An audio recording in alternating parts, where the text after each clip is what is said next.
a lot of people, January is always the longest month of the year, right? For some reason, it just drags and drags and drags and drags. And I'm not even gonna lie, for so many years, I absolutely thought the same. However, for the year 2022, I don't know why, but this January kind of felt different to me because, as cliche as it's ever gonna get, it just felt like yesterday when I filmed my January TBR, and now I'm already filming my February TBR. Like, wow. Time really does fly by when you read books. I really enjoyed my January books. Those were some really great reads, and I'm hoping the same thing happens for February.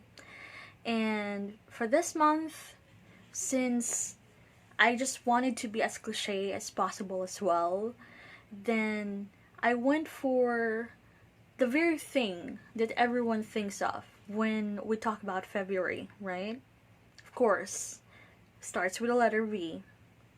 What else? What do you mean Valentine's? I meant violence, duh. Just kidding. Of course I meant both. Because why not, right? For this month, I am reading books about questionable relationships.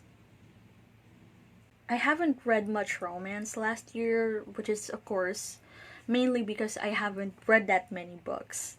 But I want to remedy that for 2022, which is why I thought there couldn't be a better month in the calendar to read about romance, right? Of course.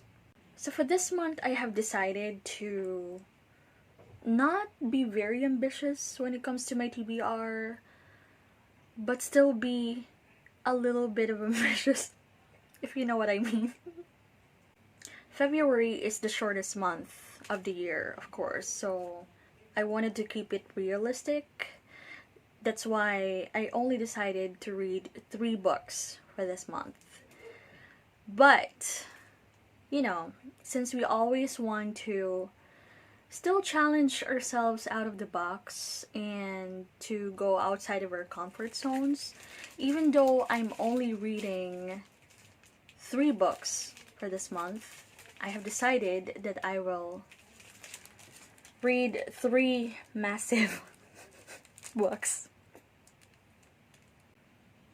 Right, so I don't know if this is a genius move or I'm probably gonna be regretting this big time by the end of February, but God bless. My first book for the month of February is Our Kind of Cruelty by Araminta Hall. And the only thing that I could recall about this book is that this is thriller, suspense, mystery. I mean, of course, I skimmed through the plot, the synopsis, once when I purchased this book. But my brain is really programmed to discard all memory, all information about the book the moment that I check it out, until it finally gets delivered to me, which at that point I have absolutely retained zero knowledge about what the book is about. Something about desire and obsession are the only keywords that I have retained on my mind. There's nothing at the back of this book except for praises and compliments, blurbs from some very prominent thriller writers and authors, which is about all the hype that I ever need, The best way to really enjoy a thriller is to not really know anything about the book. So the less expectations, the more room for me to be more surprised and shocked. More room for plot twists. Second book for the month of February is Stephanie Garber's Once Upon a Broken Heart. Honestly, this is supposed to be my very first book for this month, but Having read two fantasy books back to back on the last couple of weeks of January, I thought this could wait. That does not mean, though, that my expectations are diminished.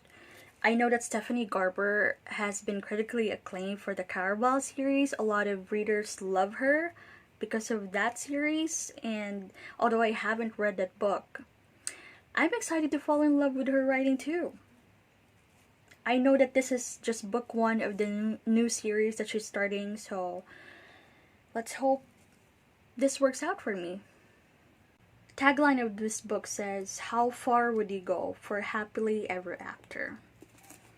Like I said, I'm not really a big fantasy reader, but the premise of this book really appealed to me, really called out to me for some reason, so yeah. I hope we would enjoy this book this month.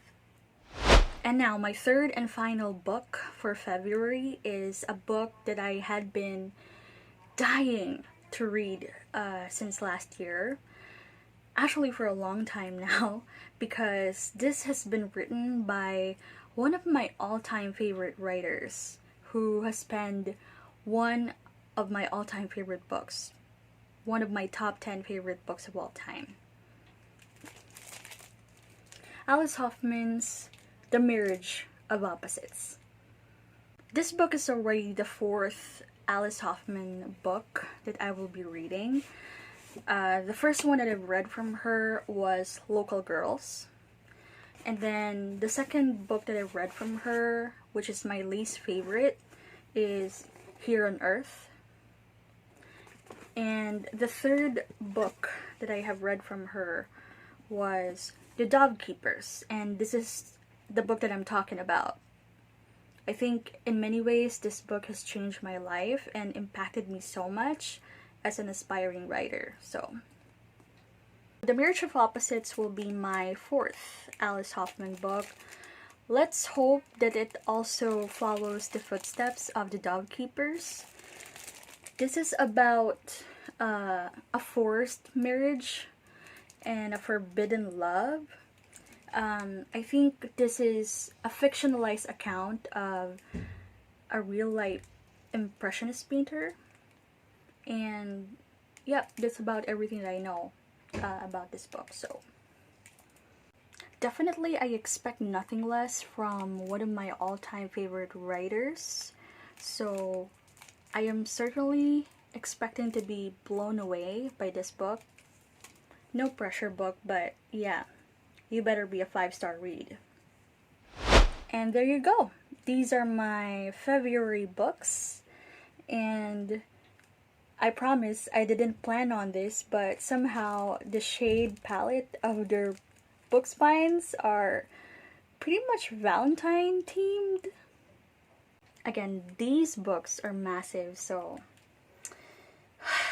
good luck. Good luck to me.